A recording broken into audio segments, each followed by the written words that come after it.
Hi friends, ఓం సాయిరాం. బాబాగారు ఆశీస్సులు అందరిపైన ఉండాలని మనస్ఫూర్తిగా కోరుకుంటూ ఇక ఈరోజు వీడియోలో బాబాగారు ఒక మంచి సందేశాన్ని అయితే మన ముందుకు తీసుకొచ్చారండి. ఇక ఈరోజు అయితే మన బాబాగారు మనందరి కోసం ఒక సంతోషకరమైన వార్త తీసుకొచ్చారు ఫ్రెండ్స్. ఈరోజు అయితే మన బాబాగారు మనందరికీ ఒక ప్రత్యేకమైన విషయం చెప్పబోతున్నారు. వీడియోను ఎక్కడ కూడా స్కిప్ చేయకుండా వినండి ఫ్రెండ్స్. చాలా అద్భుతమైన విషయాన్ని అయితే బాబాగారు ఈరోజు చెప్పబోతున్నారు. బాబాగారు ఏమంటున్నారంటే, తల్లిని మనసుకు సంతోషం కలిగించే చాలా ముఖ్యమైన మాట చెప్పబోతున్నానమ్మా. ఆసక్తిగా విను తల్లి. ఇప్పటి వరకు కూడా మీ కుటుంబం వారి విషయాలు నా ద్వారా ఎన్నో విషయాలు తెలుసుకున్నావు. ఈరోజు మాత్రం నీ నుండి నీ గురించి తెలియచేయాలి అని అనుకుంటున్నానమ్మా. చక్కని నీ రూపురేఖలు, నీ మంచితనం, నీ ప్రవర్తన తీరు, నీ బాధలు, నీ సంతోషాలు అన్నీ కూడా నీకు నేను తెలియజేయబోతున్నాను తల్లి. నా గురించి నీకు తెలిసినప్పుడు ఆనందం, సంతోషం మాటల్లో చెప్పలేనమ్మా. అంతటి సంతోషం నీకు కలుగుతుంది తల్లి. ఇది నీ సాయి తండ్రి ఎంతో సంతోషంతో చెప్పే మాటలు. నీ తండ్రి మీద నమ్మకంతో ఒక్కసారి ఆలకించమ్మా. నీ హృదయంలో అమృత జల్లులు కురుస్తాయి. నీ ముందు పరమ పవిత్రమైన సాయి తండ్రి పాదాలను, మరొక వైపు ధనం ఉన్నాయి. వీటిలో నీకు ఏది కావాలో నువ్వే నిర్ణయించుకో అమ్మా. వీటిలో నువ్వు ఏది నిర్ణయించుకుంటావో అది జీవితం అంతా కూడా నీకు తోడుగా సమృద్ధిగా ఉండేలాగా నీకు నేను ప్రసాదిస్తానమ్మా. ఎందుకంటే నువ్వు నా బిడ్డవి. ఏది కావాలో తెలివిగా కోరుకుంటావు. ఎంతో చక్కటి ఆలోచనతో ఉంది తల్లి నీకు. ఆ చక్కటి ఆలోచనతోటి నువ్వు నీ జీవితం అంతా కూడా సంతోషంగా గడిపేందుకు నీకు ఏది కావాలో అదే నిర్ణయించుకుంటావని నాకు తెలుసమ్మా. నువ్వు కోరుకున్నది నీకు సమృద్ధిగా అందిస్తాను తల్లి అయితే మన బాబాగారు మనందరి కోసం అయితే ఒక మంచి సందేశాన్ని అయితే అందించబోతున్నారండి. మన బాబాగారు ఒకవైపు పాదాలను, మరొక వైపు ధనంతో నిండి ఉండిన కుందను ఉంచారు. వీటిలో మీకు ఏది కావాలో నిర్ణయించుకోమని మన బాబాగారు అయితే అంటున్నారండి. మనం సాయి బిడ్డలం. మనం కోరుకునేది ఏదైనా సరే బాబాగారు ఆశీస్సులనే కోరుకుంటూ ఉంటాము. ఎందుకంటే మనకి బాబాగారే కావాలి. బాబాగారు పాదాలను ఆశ్రయించే మనం ఏం కోరుకుంటున్నాం? బాబా, నా ప్రతి కోరిక మీకు తెలుసు. ఏమి ఇవ్వాలో నీకు తెలుసు. నా ప్రతి కోరిక నెరవేర్చిన బాబా అని చెప్పేసి అడిగినప్పుడు సాయి తండ్రి పరమ సంతోషంతో మనకు ఏది చెప్తున్నారు అంటే, తల్లి, ఈ రోజుతో నీ కష్టాలన్నీ కూడా తొలగిపోతున్నాయి. బాబా మీరే కావాలి అన్న నా కోరిక నాకు ఎంతో పరమ సంతోషాన్ని ఇస్తుందమ్మా. నాపై నీకు ఉన్న నమ్మకం, ప్రేమ జీవితంలో నీకు ఎప్పుడు సంతోషాన్నే కలిగిస్తూ ఉంది. నువ్వు సంతోషంగా నన్ను నీతోనే ఉండమని అడిగావు కదా తల్లి. అందుకు నేను ఎంతో సంతోషంతో ఆనందంగా నేను నీ ఎంట శాశ్వతంగా ఉండేందుకు నేను నీ వద్దకు వచ్చానమ్మా.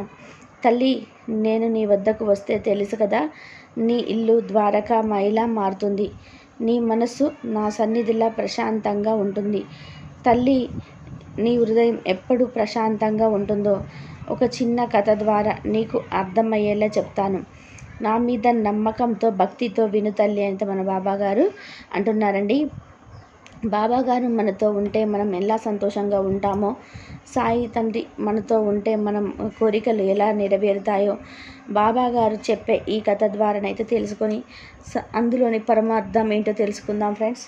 చాలా అద్భుతమైనటువంటి కథ ఫ్రెండ్స్. ఎక్కడ కూడా స్కిప్ చేయకుండా వినండి. కథ విన్న వారికి కష్టాలు తొలగిపోతాయని స్వయంగా మన బాబాగారు చెప్తున్నారండి. ఆ కథ ఏమిటో తెలుసుకుందాం ఫ్రెండ్స్. చిన్న రిక్వెస్ట్ అండి, మన వీడియోస్కి అయితే ఒక చిన్న లైక్ అయితే ఇవ్వండి. అలాగే ఫస్ట్ టైం చూసే వాళ్ళైతే మన సాయిబాబా పిలుపు ఛానల్ని సబ్స్క్రైబ్ చేసుకోండి. ఆ కథ ఏమిటో తెలుసుకుందాం ఫ్రెండ్స్. గోపాలపురం అనే గ్రామంలో మాధవయ్య, రాధిక అనే దంపతులు ఉండేవారు. వారికి వైష్ణవి అనే చిన్న పాప ఉండేది. మాధవయ్య అదే ఊరిలో భూపతి అనే జమీందార్ దగ్గర పనిచేసేవాడు. భూపతి చాలా పిసినారివాడు. మాధవయ్య చేసిన పనికి తగిన ధనం ఇచ్చేవాడు కాదు. వారికి ఆ వచ్చిన ధనం అసలు సరిపోయేది కాదు. రోజులు చాలా కష్టంగా గడుస్తూ ఉండేది. నెల చివరికి 1 రూపాయి కూడా మిగిలేది కాదు. కానీ తప్పక అక్కడే పనిచేసేవాడు. పట్టణం వెళ్ళి పనిచేద్దాము అంటే మాధవయ్యకి అక్కడ ఎవ్వరూ తెలియదు. ఇలా రోజులు గడిచిపోతున్నాయి. కానీ వారి జీవితంలో పెద్దగా మార్పు ఏమీ రాలేదు. అప్పుడు దేవుడి మీదనే భారం వేసేసి బ్రతుకుతూ ఉండేవారు. ఒకరోజు మాధవయ్య తన పనిని ముగించుకొని ఇంటికి వెళ్తూ ఉండగా ఒక వ్యక్తి దండోర వేస్తూ ఉంటాడు. ఒక వ్యక్తి ఇలా అంటాడు, ఇందు మూలంగా గోపాలపురం ప్రజలందరికీ కూడా ఒక శుభవార్త. ప్రతి సంవత్సరంలాగే ఈ సంవత్సరం కూడా మన గ్రామ పెద్దలు అరుణాచలం వెళ్ళడానికి బస్సులు ఏర్పాటు చేశారు. వచ్చే ఆదివారమే బస్సులు బయలుదేరుతాయి. కాబట్టి ఆసక్తి ఉన్న వారందరూ తమ పేర్లను పంచాయతీలో నమోదు చేసుకోగలరు. యాత్రకు టికెట్ ఖరీదు పెద్దవాళ్లకు 1500, చిన్న పిల్లలకి 1000 రూపాయలు అని ఆ వ్యక్తి దండోర వేయిస్తాడు. ఇదంతా విన్న మాధవయ్యకి కళ్ళంట నీళ్లు వస్తాయి. మనసులో ఇలా అనుకుంటాడు, పరమేశ్వర, ఎన్నో సంవత్సరాల నుండి నా కోరిక అరుణాచల క్షేత్రం సందర్శించి గిరి ప్రదక్షిణ చేయాలని. కానీ ప్రతి సంవత్సరం కూడా మా ప్రయాణం వాయిదా పడుతూనే ఉంది. ఒక టికెట్ ధర నా నెల జీతం అంతా ఉంది. నేను మీ యాత్ర ఎలా చేయగలను అని బాధపడుతూ ఇంటికి చేరుకుంటాడు. ఇంటికి చేరుకున్న మాధవయ్యతో తన భార్య అయిన రాధిక ఇలా అంటుంది, ఏమండి, మన ఇరుగు పొరుగు వారంతా కూడా అందరి కుటుంబంతో కలిసి అరుణాచల యాత్రకు వెళ్తున్నారంట. మన పరిస్థితి ఏంటండి అని అనేసరికి మాధవయ్య ఇలా అంటాడు, నీకు తెలుసు కదా రాధిక, మన ఒక టికెట్ ధర నా నెల జీతం ఉంది. మరి మనం అరుణాచలం ఎలా వెళ్ళగలం అని అనేసరికి భార్య ఇలా అంటుంది, అరుణాచలం వెళ్ళటం మన గ్రామంలో మనం మాత్రమే ఉన్నాం. ఒక్కసారి అరుణాచలం వెళ్ళి ఆ శివుని దర్శిస్తే మన పరిస్థితులన్నీ మారుతాయేమో అనే భార్య అనేసరికి మాధవయ్యకు ఇలా అంటాడు, నీకు తెలిసిందే కదా, మనకి నెలంతా గడిచేసరికి రూపాయి కూడా మిగలటం లేదు. అలాంటప్పుడు మనం అలా అరుణాచలం ఎలా వెళ్ళగలుగుతాము? అప్పుడు భార్య, అదే నిజమేనండి, కానీ ఒక్కసారి మీ యజమాని దగ్గర డబ్బు అప్పుగా తీసుకొని వెళ్దామండి. అప్పుడు మాధవయ్య, అమ్మో, యజమానిని అడగటమా? ఎంత పని చేసినా కూడా ఒక్క రూపాయి కూడా ఎక్కువ ఇవ్వడు. సరే, నువ్వు చెప్తున్నావు కాబట్టి రేపు ఒకసారి అడిగే ప్రయత్నం చేస్తాను అంటాడు మాధవయ్య. తెల్లవారింది. మాధవయ్య ఇప్పటిలాగానే యజమాని ఇంటికి పనికి వెళ్తాడు. యజమాని ఇలా అంటాడు, ఏరా మాధవయ్య, ఇలా రా ఒకసారి. ఏంటయ్యా చెప్పండి జమీందారయ్య అనేసరికి, ఈ వారం మీకు కుటుంబం అంతా కలిసి అరుణాచల యాత్రకు వెళ్తున్నాము. నీ ఇంటి దగ్గరే నువ్వు కాపలుగా ఉండు, అన్నీ నువ్వే చూసుకోవాలి, ఏదైనా తేడా రావద్దు, ముందే చెప్తున్నాను అని జమీందారు అనేసరికి మాధవయ్యకి గుండె బరువెక్కినట్టుగా అనిపిస్తుంది. ఇలా అంటాడు, ఏంట్రా అలా బిక్కముఖం పెట్టుకొని మౌనంగా ఉన్నావు? అప్పుడు మాధవయ్య, అయ్యా జమీందారు గారు, మేము కూడా అరుణాచల యాత్రకి వెళ్ళాలని అనుకుంటున్నాము. మీ వద్ద కొంత ధనం అప్పుగా అడుగుదామని అనుకుంటున్నాము అని అనేసరికి జమీందారు నవ్వుతూ, ఎందుకురా అప్పులు చేసి ఆలయాలు తిరుగుతాము అంటున్నావు? నీ స్థాయిలో నువ్వు ఉండు. జమీందారు మాటలకు మాధవయ్య కన్నీరు పెట్టుకొని ఇంటికి తిరిగి వెళ్తాడు. భార్య ఇలా అడుగుతుంది, ఏమండి, ఏమైంది? అంత బాధగా కనిపిస్తున్నారు. మీరు ఇంత బాధ పడటం నేను ఎప్పుడు చూడలేదు అని అనేసరికి మాధవయ్య జమీందార్ గారి ఇంటి దగ్గర జరిగింది అంతా కూడా భార్యతో చెప్తాడు. అప్పుడు భార్య, పోనీలేండి, మాని బాధపడకండి, మనకి అరుణాచల శివయ్య తల్లిని దర్శించే భాగ్యం మనకు లేదు అని భయపడుతూ ఉన్నది. ఆ కైలాసం నుండి పార్వతీ పరమేశ్వరులు చూస్తూనే ఉంటారు. పార్వతీదేవి ఇలా అంటుంది, పరమేశ్వర, నీ భక్తుడు మాధవయ్య కన్నీరు చూసి కూడా మీ మనసు చెల్లించలేదా అని అనేసరికి పరమేశ్వరుడు, పార్వతి, నా భక్తుడు మాధవయ్య సహనానికి వరకు ఈ బాధలు తప్పవు. తదుపరి నుండి అద్భుతమైన జీవితాన్ని వరంగా ప్రసాదిస్తాను. పార్వతీదేవి ఇలా అంటుంది, ఆ మాధవయ్య కుటుంబం ధన్యులు స్వామి, మీ కరుణ వారిపై పడబోతుంది. రోజులు గడుస్తూ ఉన్నాయి. మాధవయ్య జమీందార్ ఇంట్లో పనులు చేసుకుంటూ ఉంటాడు. జమీందారు ఇలా అంటాడు, అరుణాచల యాత్ర కోసం బట్టలు సామాగ్రి కొనడానికి కుటుంబంతో కలిసి పట్టణానికి వెళ్తున్నాను. నువ్వు జాగ్రత్తగా ఇల్లు చూసుకోవయ్యా, ఇంటి వద్దనే ఉండు, నువ్వు రాత్రికి తిరిగి వస్తాము అని చెప్పి జమీందారు కుటుంబంతో సహా పట్నం వెళ్తాడు. మాధవయ్య తన పని తాను చేసుకుంటూ ఉంటాడు. ఆకాశంలో మబ్బులు మొదలయ్యాయి. రాత్రి అవుతుంది కానీ జమీందారు కుటుంబం ఇంకా ఇంటికి చేరుకోలేదు. ఏమై ఉంటుందా అని ఆందోళన చెందుతాడు మాధవయ్య. ఇంతలో ఒక వ్యక్తి మాధవయ్య వద్దకు వస్తాడు. ఆ వ్యక్తి ఇలా అంటాడు, మాధవయ్య, మీ జమీందారు గారు కారు ఊరి చివరన ఆగిపోయింది. నిన్ను ఎడ్ల బండి తీసుకొని అక్కడికి రమ్మని చెప్పమన్నారు. త్వరగా వెళ్ళు అని చెప్పి ఆ వ్యక్తి అక్కడి నుండి వెళ్ళిపోతాడు. మాధవయ్య ఎడ్ల బండి తోలుకొని ఊరి చివరికి వెళ్తాడు. అక్కడ ఉన్న జమీందారీ కుటుంబాన్ని, వాళ్ళ కొన్న సామాన్ని బండిలో ఎక్కించి ఇంటికి తీసుకువెళ్తాడు. ఇక మాధవయ్య పనులు పూర్తి చేసుకొని ఇంటికి వెళ్తాడు. దారిలో మాధవయ్య మనసులో ఇలా అనుకుంటాడు, ఇంత రాత్రిపూట శ్రమించి జమీందారీ గారి కుటుంబాన్ని ఇంటికి వద్ద దింపాను. ఆయన కనీసం డబ్బులు ఇవ్వలేదు, కనీసం కృతజ్ఞతలు కూడా చెప్పలేదు అని నిట్టూర్పుతో ఇంటికి వెళ్తాడు. ఇంటి వద్ద రాధిక మాధవయ్య కోసం ఎదురు చూస్తూ ఉంటుంది. మనసులో ఇలా అనుకుంటూ ఉంటుంది, ఇంత రాత్రి అయింది, ఈయన ఇంకా ఇంటికి చేరుకోలేదు. జమీందారీ గారు ఇంటి వద్ద ఏమైనా అయ్యిందో ఏమిటో, ఒక పక్క వర్షం కూడా పెద్దదవుతుంది అని మనసులో అనుకుంటూ ఉంటుంది. అప్పుడు మాధవయ్యతో ఇలా అడుగుతుంది, ఏంటండి, ఎక్కడికి వెళ్ళారు? ఎందుకు ఇంత ఆలస్యమైంది? రోజు రోజుకి పని ఎక్కువ అవుతుంది. జమీందారీ గారి ఇంటి వద్ద ఏమైనా గొడవ అయిందేమోనని కంగారు పడ్డాను అని భార్య అడిగేసరికి మాధవయ్య ఇలా అంటాడు, అది ఏమీ లేదు రాధిక. జమీందారు గారు కుటుంబంతో కలిసి పట్టణానికి వెళ్ళారు. తిరిగి వస్తూ ఉంటే కారులో ఊరి చివర్లో ఆగిపోయింది. నేను వెళ్ళి ఎడ్ల బండి మీద వారిని తీసుకువచ్చి ఇంటి వద్ద దింపి వస్తున్నాను. అందుకే ఆలస్యమైంది మాధవయ్య అనేసరికి భార్య, సర్లేండి, ఇప్పటికే చాలా ఆలస్యమైంది, భోంచెద్దురు గాని రండి అని అంటుంది. అలా భోజనం చేసి పడుకున్నారు. తెల్లవారేగానే మాధవయ్య జమీందారీ గారి ఇంటి దగ్గరకు పనికి బయలుదేరాడు.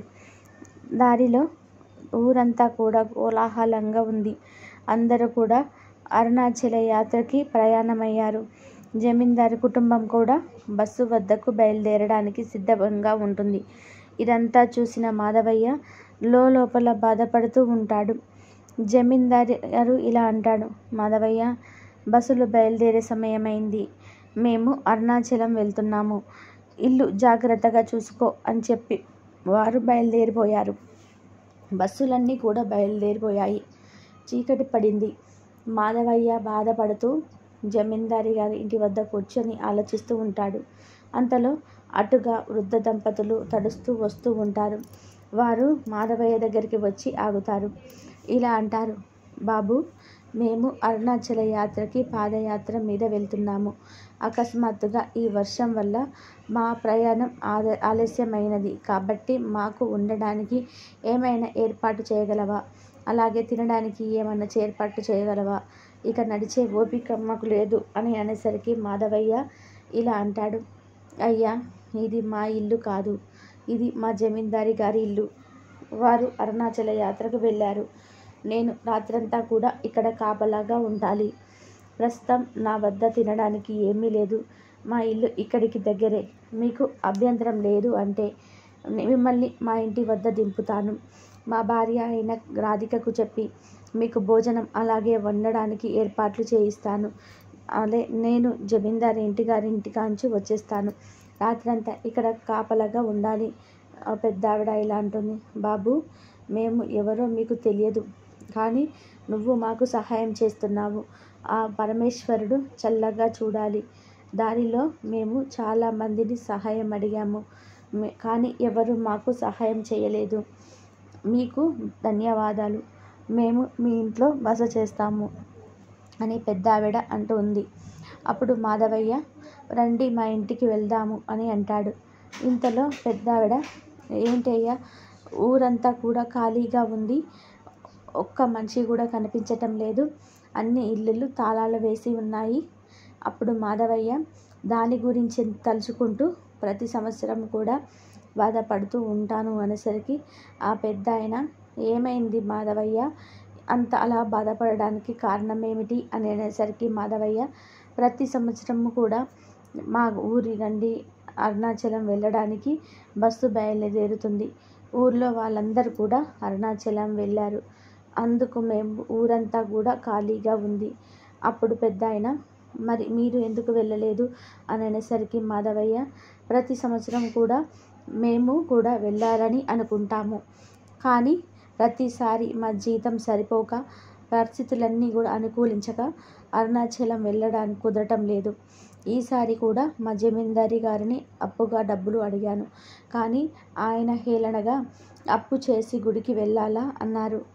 అప్పుడు పెద్దాయన, అరుణాచలం వెళ్తావులే మాధవయ్య, మేము కూడా ఎప్పటి నుంచో అనుకుంటున్నాము, ఇప్పటికీ కాలినడకన బయలుదేరాము అని అంటాడు ఆ పెద్దాయన.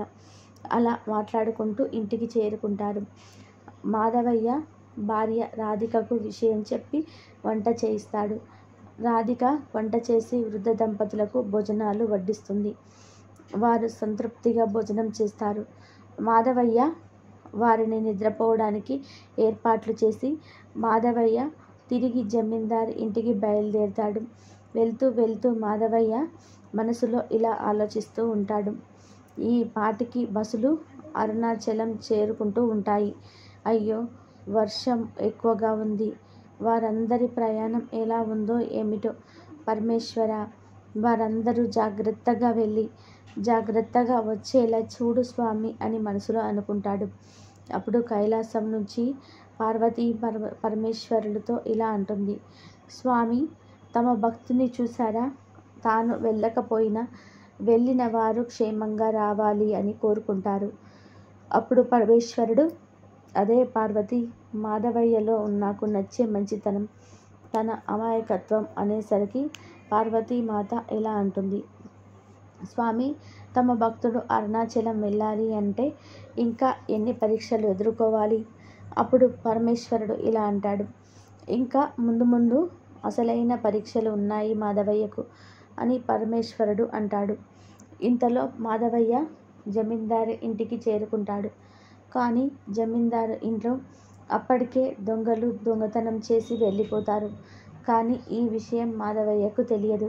మాధవయ్య రాత్రంతా కూడా అక్కడే బయట కాపలగా ఉండి ఉదయం అవ్వగానే ఇంటికి చేరుకుంటాడు. ఇంటికి చేరుకున్న మాధవయ్యకి ఆ పెద్దాయన దిగాలుగా కనిపిస్తాడు. ఆ పెద్దాయన్ని మాధవయ్య ఇలా అడుగుతాడు. ఏమిటండి దిగాలుగా ఉన్నారు? రాత్రంతా నిద్ర సరిగ్గా పట్టలేదా? అప్పుడు పెద్దాయన, లేదు బాబు, నిద్ర బాగానే పట్టింది. మా భార్య భవానీకి వర్షంలో తడవడం వల్ల రాత్రంతా కూడా వణుకుతూనే ఉంది. జ్వరం వచ్చింది. ఇప్పటికీ ఇంకా పడుకొనే ఉంది. మేము ఉదయాన్నే మీకు చెప్పి తిరిగి అరుణాచల యాత్ర ప్రారంభించాలి అనుకున్నాము. కానీ తాను లెగలేకపోతుంది. మీకు అభ్యంతరం లేకపోతే ఒక రోజు ఉండి వెళ్తాము. మిమ్మల్ని కష్టపెడుతున్నందుకు క్షమించు బాబు. ఉదయం నుంచి మీ భార్య మా ఇంటి ఆవిడకి సేవలు చేస్తుంది అనేసరికి మాధవయ్య, అయ్యో మరి ఏమీ పర్వాలేదండి, పెద్దమ్మగారికి తగ్గే వరకు ఇక్కడే ఉండండి, మాకు ఉన్నదానిలోనే మీకు పెట్టుకుంటాము. ఇంత వర్షంలో మీరు అమ్మగారిని తీసుకొని ఎలా వెళ్తారు, ఎక్కడికైనా వెళ్తారు అని అనేసరికి ఇంతలో పాప బయటికి వచ్చి, నాన్నగారు మీరు రాత్రంతా ఎక్కడికి వెళ్ళారు? నేను మీకోసం రాత్రి ఇల్లంతా వెతికాను, కానీ మీరు ఎక్కడా కనిపించలేదు. అప్పుడు మాధవయ్య, అవునా చిట్టి తల్లి అని అంటాడు. అవును కూతురు. అవును నాన్నగారు, రాత్రి పెద్దగా ఉరుములు మెరుపులు వచ్చాయి. నాకు చాలా భయం వేసింది. నిన్ను పట్టుకొని పడుకుందామని అనుకున్నాను నాన్న. అప్పుడు మాధవయ్య, అవునా చిట్టి తల్లి, జమీందారి గారి ఊరి నుంచి రాగానే నేను ఇంటికి వచ్చేస్తాను కదా. అప్పుడు కూతురు, సరే నాన్నగారు అని అంటది. మరి మనం ఎప్పుడు వెళ్తాం అరుణాచల యాత్రకి అని పాప అనేసరికి పెద్దాయన ఇలా అంటాడు. మీరు వెళ్ళి రోజు దగ్గరలోనే ఉందమ్మా, నేనే మిమ్మల్ని దగ్గరుండి తీసుకొని వెళ్తాను. మాధవయ్య ఇంట్లోకి వెళ్ళి పెద్దావిడ ఉన్న గదిలోకి వెళ్ళి చూస్తాడు. అక్కడ రాధిక పెద్దావిడకి సేవలు చేస్తూ ఉంటుంది. మాధవయ్య పెద్దావిడని ఇలా అడుగుతాడు, అమ్మా, మీకు ఆరోగ్యం ఎలా ఉంది ఇప్పుడు అని అనేసరికి ఆ పెద్దావిడ, మాధవయ్య కొంచెం నీరసంగా ఉందయ్యా. రాత్రి నుంచి మీ భార్య రాధిక నాకు సేవలు చేస్తూనే ఉంటుంది. మిమ్మల్ని బాగా ఇబ్బంది పెడుతున్నాము అనేసరికి మాధవయ్య, అమ్మా అదేమీ లేదమ్మా, మీరు విశ్రాంతి తీసుకోండి అని గదిలోకి నుంచి బయటకి వస్తారు. అప్పుడు రాధిక మాధవయ్యతో ఇలా అంటుంది, ఏవండి, పాపం రాత్రి నుంచి అమ్మగారికి ఒంట్లో బాగోలేదు. మీ దగ్గరైనా డబ్బులు ఉంటే చూడండి, వైద్యున్ని పిలిచి చూపిస్తాము. ఆ రాధిక, వైష్ణవి పుస్తకాల కోసం దాచిన 500 రూపాయలు ఉన్నాయి.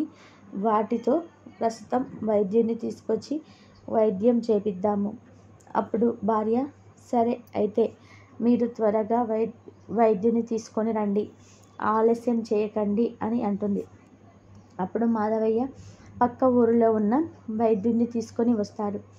వైద్యుడు ఆమెను పరీక్షించి, మరి ఏమీ పర్వాలేదు, వర్షంలో తడవటం వలన జ్వరం వచ్చింది అంతే, కొన్ని మందులు ఇస్తాను, అవి వాడండి సరిపోతుంది చెప్పి డాక్టర్ వెళ్ళిపోతాడు. 2 రోజులు గడుస్తుంది. ఆ పెద్దావిడ ఆరోగ్యం కుదుట పడుతుంది. వారు మాధవయ్య రాక కోసం ఎదురు చూస్తూ ఉంటారు. ఎందుకంటే మాధవయ్యకి చెప్పి తిరిగి ప్రయాణం మొదలు పెట్టడానికి. మాధవయ్య జమీందారు ఇంటి వద్ద పనులు చేసుకుంటూ ఉంటాడు. ఇంతలో అరుణాచలం వెళ్ళిన బస్సులు ఒక్కొక్కటిగా తిరిగి వస్తూ ఉంటాయి. అప్పుడు మాధవయ్య మనసులో ఇలా అనుకుంటాడు, అమ్మయ్య, యాత్రలకు వెళ్ళిన బస్సులన్నీ తిరిగి వచ్చేస్తున్నాయి. జమీందారు గారు కూడా ఈ పూట ఇంటికి వచ్చేస్తారు. జమీందారు కలిసి ఆయనకి చెప్పి ఇంటికి వెళ్తాను అని అనుకుంటాడు. ఇంతలో జమీందారు గారు కుటుంబం ఇంటికి చేరుకుంటుంది.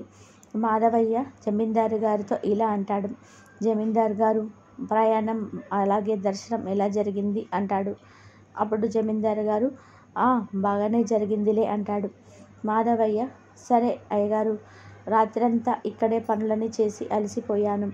ఇంటికి వెళితే కొద్దిసేపు విశ్రాంతి తీసుకొని మధ్యాహ్నం వస్తానండి అనేసరికి జమీందారు గారు, అలా ఎలా కుదురుతుందిరా, మేము ఇప్పుడే కదా ఊరి నుంచి వచ్చాము, ఇక్కడ చాలా పనులు ఉంటాయి, నువ్వు ఇంటికి వెళ్ళి త్వరగా తిరిగిరా అని అంటాడు జమీందారు. అప్పుడు మాధవయ్య, సరేనండి అని అంటాడు.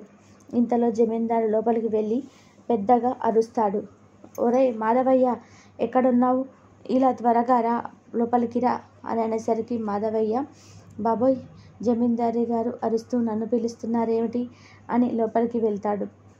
అప్పుడు జమీందారు గారు, ఒరే మాధవయ్య, ఎందుకురా ఇలా దొంగతనం చేశావు, డబ్బులు అడిగితే ఇవ్వలేదు అని ఇలా దొంగతనం చేస్తావా అంటాడు.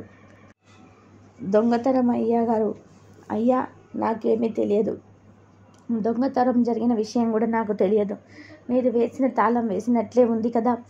అప్పుడు జమీందారు గారు, ఇంటికి కాపలా ఉంది నువ్వే కదరా, ఊళ్ళో ఉంది కూడా మీరే కదా, ఊళ్ళో ఇంకా ఎవరు లేరు అని జమీందారు గారు మాధవయ్య మీద విరుచుకుపడుతూ మాధవయ్యని బయటకి తీసుకువెళ్ళి చెట్టుకు కట్టేస్తాడు.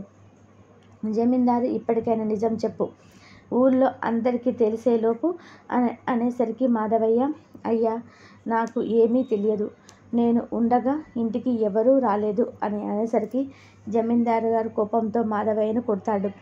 జమీందారు అలా కొడుతూ ఉంటే మాధవయ్య, ఈశ్వర పరమేశ్వర, ఏమిటయ్యా నాకు ఈ పరీక్ష అని తనలో తానే బాధపడుతూ అనుకుంటాడు. ఇంతలో ఇంటి వద్ద నుంచి పెద్ద ఆయన మళ్ళీ కారు జమీందారు గారింటికి వస్తారు.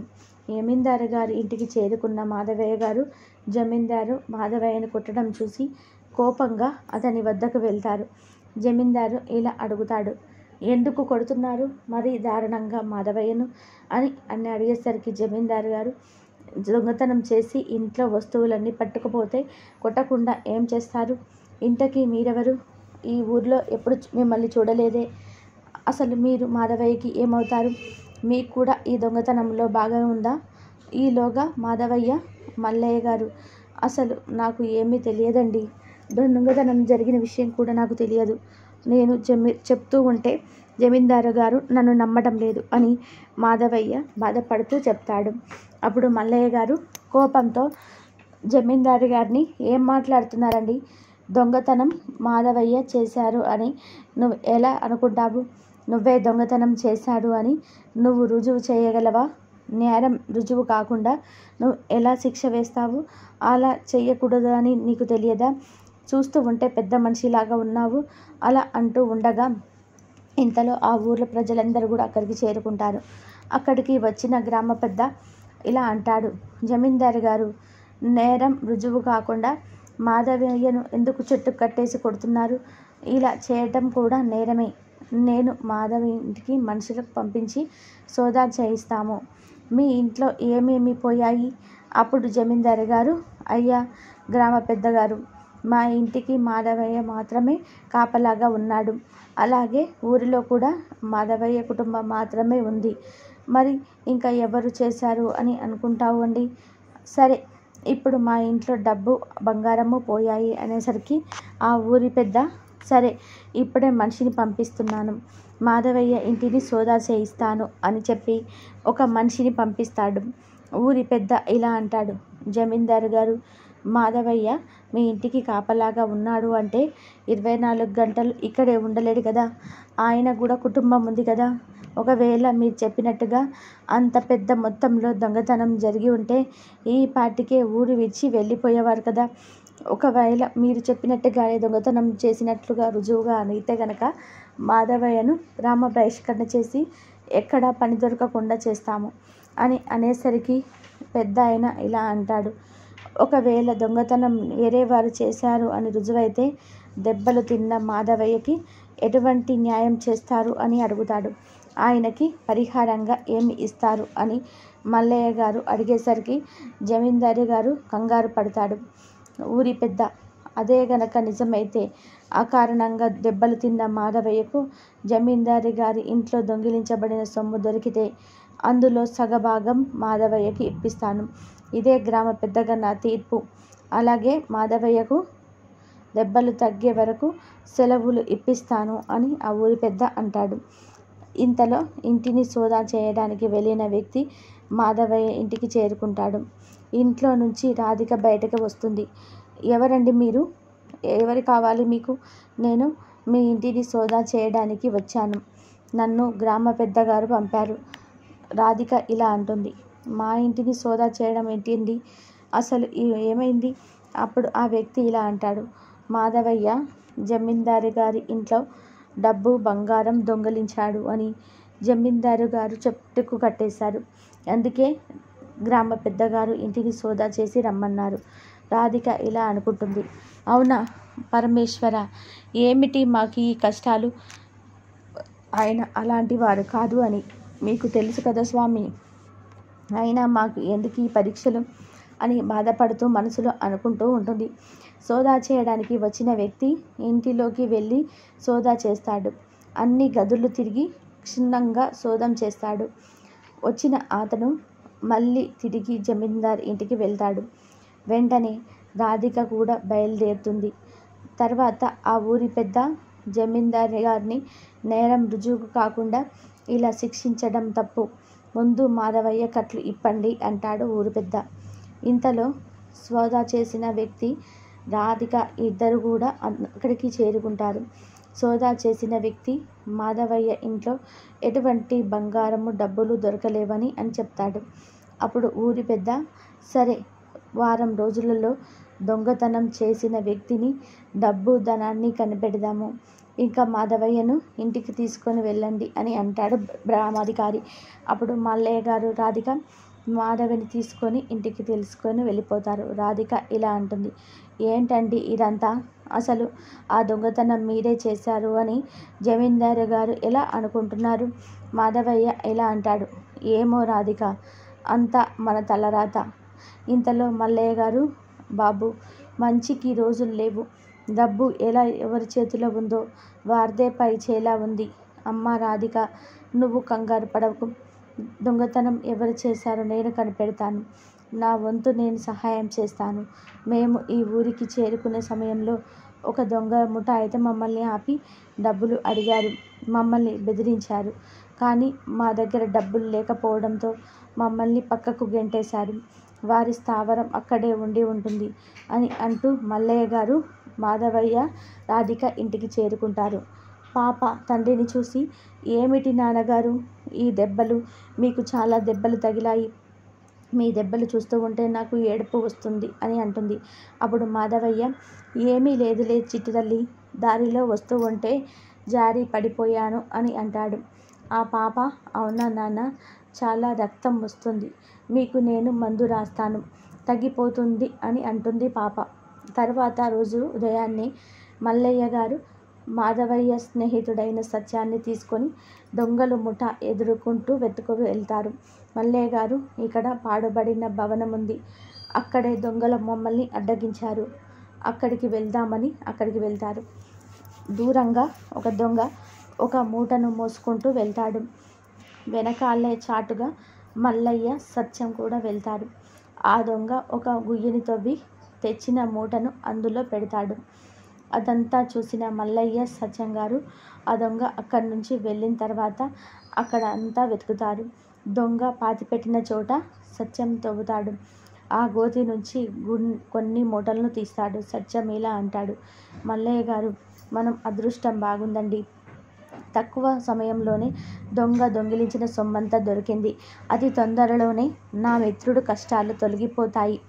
మల్లయ్య గారు, ఈ బంగారము డబ్బు జమీందారి గారిని ఎలా కనిపెట్టాలి? అప్పుడు మల్లయ్య గారు, కనిపెట్టవలసింది ఏముంది సత్యం, ఇంత పెద్ద మొత్తంలో బంగారం డబ్బులు దొరికాయి, ఎవరిదైతే ఏముంది, నీ మిత్రుడికి ఇందులో సగభాగం వస్తుంది కదా, నీకు సంతోషమే కదా అంటాడు. అప్పుడు సత్యం, నిజమే మల్లయ్య గారు, ఇందులో సగభాగం నా మిత్రుడితో వస్తాయి అంటే నాకు చాలా సంతోషంగా ఉంది. జమీందారు గారు ఈ ధనం బంగారం చూస్తే మొత్తం నాదే అని చెప్తాడు. అప్పుడు మల్లయ్య ఇలా అంటాడు, ఇంత జరిగిన జమీందారు గారిలో మార్పు రాకపోతే ఆయనకి స్వర్గ ద్వార ప్రవేశాలు మూసుకుపోతాయి, ఆయనకు నరక ద్వారాలు తెరుచుకుంటాయి. ఇది సత్యం అని మాట్లాడుకుంటూ ఊరిలోకి చేరుకుంటారు.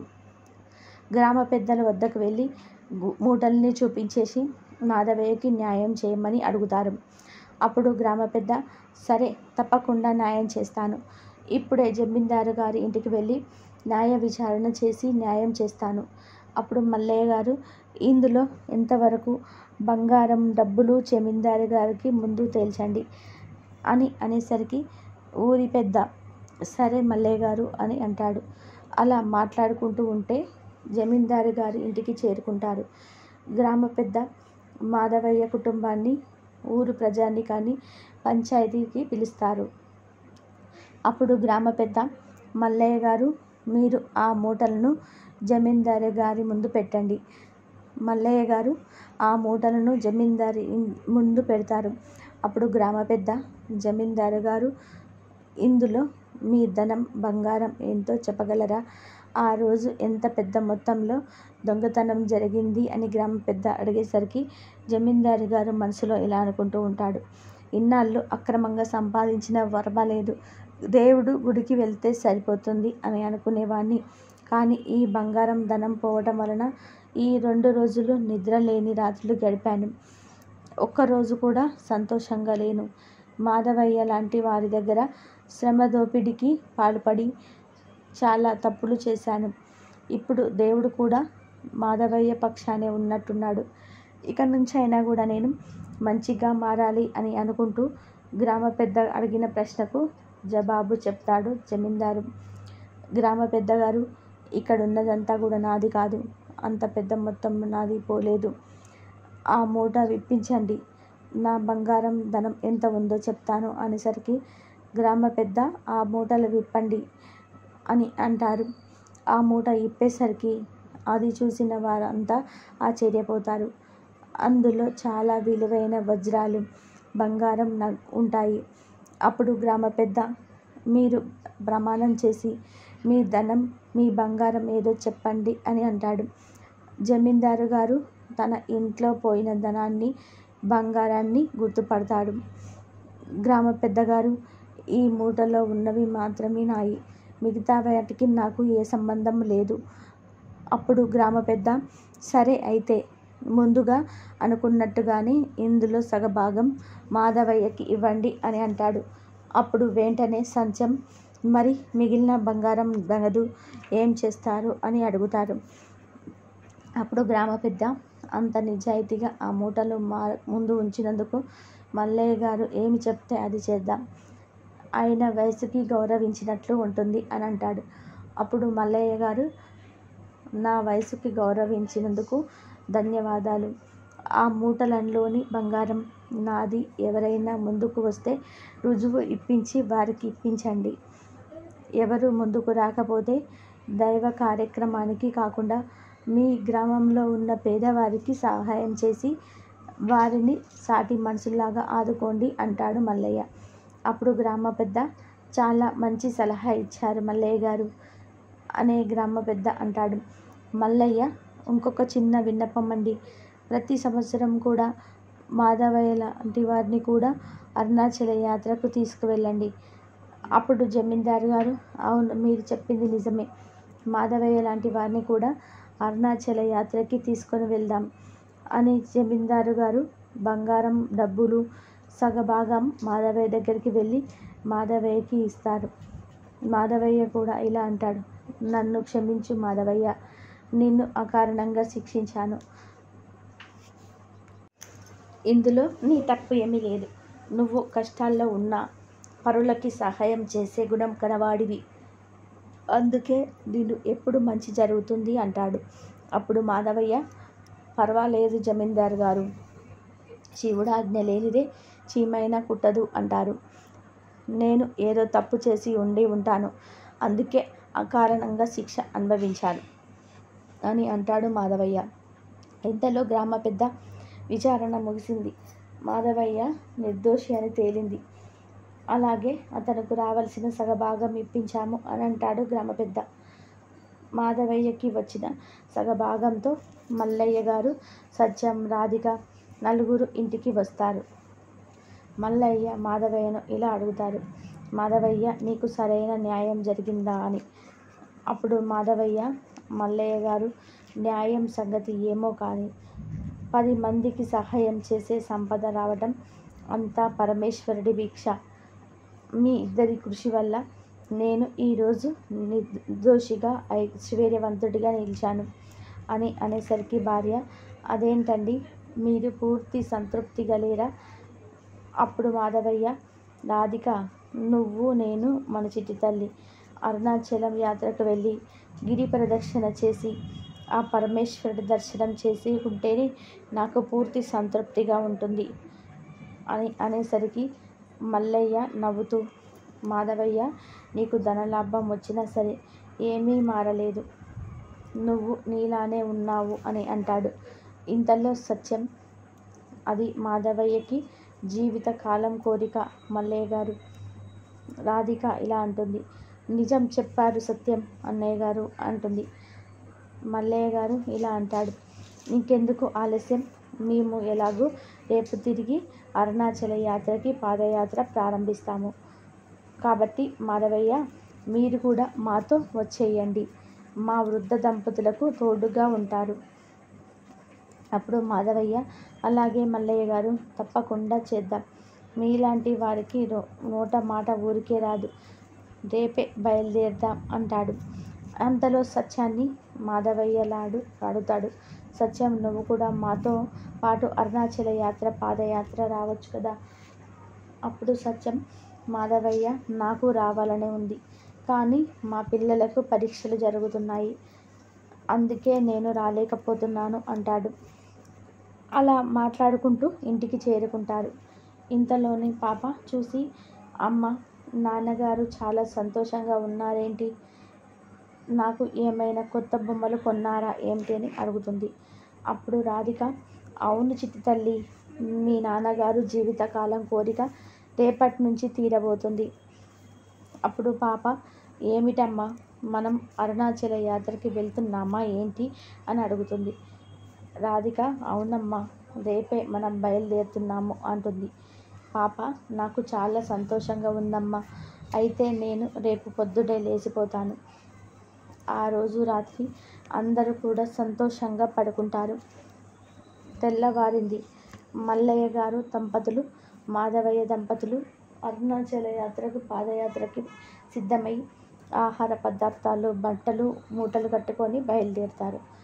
అలా 2 అడుగులు వేసేసరికి వారికి నందీశ్వర రూపంలో ఆవు ఎదురైంది.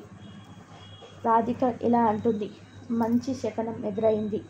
సాక్షాత్తు ఆ నందీశ్వరుడే మనకు ఎదురొచ్చినట్లు అయింది. మన యాత్ర విజయవంతం అవుతుంది అంటుంది. మాధవయ్య అవును రాధిక అని మాధవయ్య అంటాడు. అలా నడుచుకుంటూ ఆ ఊరి పొలిమేరలకు నడుచుకుంటూ వెళ్తారు. దారిలో ఎక్కడా కూడా జనసంచారం అనేది కనిపించదు. అప్పుడు మల్లయ్య ఇలా అంటాడు కొంత దూరం వెళ్ళిన తర్వాత, అదిగో అక్కడ ఏదో గ్రామం కనిపిస్తుంది, అక్కడికి వెళ్ళి మనం విశ్రాంతి తీసుకుందాము అని అంటాడు. అలా ఆ గ్రామానికి చేరుకొని అందరూ కూడా ఆ గుడి దగ్గర ఉన్న సత్రంలో విశ్రాంతి తీసుకుంటారు. మరునాడు ఉదయం వెళ్ళి మళ్ళీ పాదయాత్ర ప్రారంభిస్తారు. అలా 3 రోజుల పాటు రాత్రుళ్ళు విశ్రాంతి తీసుకుంటూ పగలు ప్రయాణం చేస్తారు. చివరకు ఒక పెద్ద వర్షంలో ఒక గ్రామానికి చేరుకుంటారు. ఇంతలో పాప ఆకలి అవుతుంది నాన్నగారు, నాకు తినడానికి ఏమైనా కావాలి అని అంటుంది. రాధిక తెచ్చినవన్నీ కూడా అయిపోయినాయండి అనేసరికి మాధవయ్య సరే నేను ఈ ఊర్లోకి వెళ్ళి తినడానికి ఏమన్నా తీసుకువస్తాను అని వెళ్తాడు. అలా వెళ్తూ ఉండగా మాధవయ్యకు అరుణాచల యాత్ర వసతి గృహం అని రాసి ఉంటుంది. అక్కడికి వెళ్ళి కొంచెం ఆహారం తీసుకొని వచ్చి రాధికకి ఇస్తాడు. అక్కడే భోజనం చేసి ఆ రాత్రంతా కూడా ఒక అరుగు మీద పడుకుంటారు. మాధవయ్య రాధిక లేచి చూసేసరికి వారికి ఒక బోటు కనిపిస్తుంది. అరుణాచలానికి స్వాగతం అని ఉంటుంది. అది చూసి వారు ఎంతో సంతోషపడతారు. వైష్ణవికి కూడా చూపిస్తారు. అదిగో చిటి తల్లి, మనకి రాత్రి వర్షం వల్ల చీకటిగా ఉండడం వలన అరుణాచలం కొండ కనిపించలేదు, చాలా బాగుందండి అని రాధిక పాప అంటారు. ఇంతలో మాధవయ్య మల్లయ్య గారు, భవాని అమ్మగారు ఎక్కడ ఉన్నారు రాధిక అనేసరికి చుట్టూత ఎంత చూసినా కానీ కనపడరు. రాత్రి మనతో పాటుగా ఈ అరుగు మీదే పడుకున్నారండి, కానీ ఉదయం చూసే లేరు. మాధవయ్య ఇలా అంటాడు, ఎక్కడికైనా వెళ్ళి ఉంటారులే, ఇక్కడే కాసేపు వేచి ఉందాము అంటారు. అలా చాలాసేపు ఇద్దరు ఎదురు చూస్తూ ఉంటారు. ఇంతలో ఒక వ్యక్తి వచ్చి, మీరు మల్లయ్య గారి కోసం ఎదురు చూస్తూ ఉన్నారు, మీరు వారి కోసం వెతకకండి, మీరు ముందు స్నానం చేసి గిరి ప్రదక్షిణ చేసి అరుణాచల శివయ్య తండ్రిని దర్శనం చేసుకోండి అని చెప్పి ఆ వ్యక్తి అక్కడి నుండి వెళ్ళిపోతాడు. అప్పుడు రాధిక సరే మనం ఏం చేయగలమండి, ముందు మనం స్నానాలు చేసి గిరి ప్రదక్షిణ చేద్దాం, దారిలో మనకి మల్లయ్య గారు కనిపిస్తారేమో అనేసరికి సరే రాధిక అంటాడు మాధవయ్య. అలా స్నానాలు చేసి గిరి ప్రదక్షిణ మొదలు పెడతారు. అలా కొంతసేపటికి గిరి ప్రదక్షిణ చేసిన తర్వాత రాధిక ఇలా అంటుంది, ఏమండి మీకు అరుణాచల కొండను చూస్తే ఏమనిపిస్తుంది అనేసరికి నేను ఇన్ని రోజులు కలలు కన్నది నా ముందే ఉంది, ఇక్కడ అణువణువు పరమేశ్వరుడు ఉంటాడు, ఇక్కడ గిరి ప్రదక్షిణ చేయటం అంటే సాక్షాత్తు పరమేశ్వరుడికి చేయటమే, కాబట్టి నాకు చాలా సంతోషంగా ఉంది, కానీ మల్లయ్య గారు దంపతులు ఎక్కడా కనిపించలేదు, అదే ఒక మూల నిరుత్సాహంగా అనిపిస్తుంది అనేసరికి రాధిక దారిలో కనిపిస్తారులేండి, నడవండి అని అంటుంది. ఇంతలో పాప అమ్మ శివుడు దర్శించడానికి ఇంకా ఎంత సమయం పడుతుంది అనేసరికి రాధిక ఇలా అంటుంది, వచ్చేసాం తల్లి, ఇంకొంచెం గిరి ప్రదక్షిణ చేస్తే ఆ అరుణాచల శివయ్య తండ్రి దర్శనం జరుగుతుంది, తర్వాత మనం మన ఊరి వెళ్ళిన తర్వాత మంచిగా పంచిపెట్టడానికి ప్రసాదం కొందాం, అలాగే నువ్వు మీ స్నేహితులకు కూడా ప్రసాదం పంచిపెడుదువు కానీ, అలాగే నీకు నాన్నగారితో చెప్పి మంచి బొమ్మలు కొనిపిస్తాను అని అంటుంది. తర్వాత మంచి భోజనం చేసి ఇంటికి బయలుదేరదాం అని అంటుంది. అప్పుడు కూతురు చాలా సంతోషంగా ఉందమ్మా అనేసరికి మాధవయ్య అవునా తల్లి, నీ సంతోషమే నా సంతోషం అమ్మా అంటాడు. గిరి ప్రదక్షిణ పూర్తి అవుతుంది. అరుణాచల శివయ్య తండ్రిని దర్శనం చేసుకుంటారు. బయటకి వచ్చేసరికి వారికి ఎదురుగా మల్లయ్య భవానీ దంపతులు కనిపిస్తారు. వారు నడుచుకుంటూ వెళ్ళి అరుణాచల కొండలో ఐక్యమైపోతారు. ఇదంతా చూసిన మాధవయ్య దంపతులకు ఏమీ అర్థం కాదు. అంతా అయోమయంగా అనిపిస్తుంది. మాధవయ్య తిరుగు ప్రయాణమై బస్సు ఎక్కుతారు. బస్సు ఎక్కిన తర్వాత మాధవయ్య అలసిపోయి అలా నిద్రలోకి జారిపోతాడు. మల్లయ్య కలలో కనిపించి, మాధవయ్య, వైష్ణవికి మాట ఇచ్చినట్టుగానే మిమ్మల్ని అరుణాచల యాత్రకు తీసుకొచ్చాము. మా బాధ్యత పూర్తయింది. నిన్ను, నీ కుటుంబాన్ని ఎప్పుడూ రక్షిస్తూ ఉంటాము. నువ్వు కూడా నీ ధర్మంగా నడుచుకో, మీకు అంతా శుభం జరుగుతుంది అని తన నిజస్వరూపాన్ని చూపించి పరమేశ్వరుడు మాయమైపోతాడు. గ్రామానికి చేరుకున్న మాధవయ్య తన కలలో జరిగిందంతా కూడా రాధికతో చెప్తాడు. అప్పుడు రాధిక, మనం చాలా అదృష్టవంతులమండి. సాక్షాత్తు ఆ పార్వతీ పరమేశ్వర్లే ఈ అరుణాచల యాత్ర మనతో చేయించారు. ఇంతలో పాప, అమ్మ, మల్లయ్య తాతగారు, భవానీ బామ్మగారు ఏది ఎక్కడా కనిపించట్లేదు అని అడుగుతుంది. అప్పుడు మాధవయ్య, ఎప్పుడూ పార్వతీ పరమేశ్వరుల రూపంలో మన ఇంట్లోనే ఉంటారమ్మా అని అంటారు. అలా అరుణాచల యాత్ర ముగించుకొని గ్రామంలోని ఒక ఆహార వ్యాపారం ప్రారంభించి నలుగురిలో మంచిగా బ్రతుకుతాడు మాధవయ్య. తల్లి, కథ విన్నావు కదమ్మా. నీ భక్తి, నీ మంచితనం నిన్ను కాపాడుతాయమ్మా. నువ్వు కన్న కలలు నెరవేరుతాయి. నువ్వు కోరుకున్న కోరికలు తీరుతాయి. నా పాదాలను ఆశ్రయించిన నీకు జీవితంలో ఎటువంటి లోటు ఉండదు తల్లి. ఇప్పుడు సుఖంగా సంతోషంగా ఉంటావు తల్లి అనేది మన బాబాగారు మనందరి కోసం ఈ కథ ద్వారా చక్కటి సందేశం అయితే అందించారండి.